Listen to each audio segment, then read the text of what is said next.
I'm going to tell you some games that I actually really like that are not D&D. I'm going to lean into why I like them rather than try and tell you what D&D is bad at or good at or what have you. I'm going to lean into what these games are good at. The first game I'm going to mention is Gumshoe. Now, Gumshoe is actually a core system. It underpins a lot of different games. And the game system is about investigation. It's what it does well. In other games, you will check for, you will roll dice to see if something succeeds or not. And that is sort of expected, really. You want some sort of random element to determine if you succeed or fail. But when you're doing an investigation game, that can run into problems. When you're trying to do an investigation and somebody fails to pick up a vital clue, the investigation stops. So Gumshoe assumes that all investigation skills succeed in getting some information. This allows the GM to make sure the important clues go out.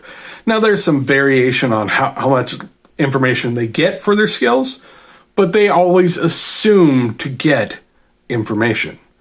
Now, the other skills are still, roll and see if you succeed or not. But that particular set of skills, the investigation skills, always succeed. Now, another game that I'm particularly fond of is Sword Chronicles. Now, Sword Chronicles started as the Song of Ice and Fire role-playing game, the Game of Thrones role-playing game. But they sort of took out all of the IP stuff for Game of Thrones and kept the core system. The system is largely about house combat. Building a noble house, putting it into a world of strife, and trying to build up your house and fight sometimes. It does have a robust mass combat role system. It does have its own sort of combat system, but it also has social combat. You can, in fact, make your enemy do things by succeeding in particular social combat things. Now, anybody who's watched Game of Thrones has seen that sort of example of somebody outmaneuvering someone else. Well, it's a rule system built around that as an option.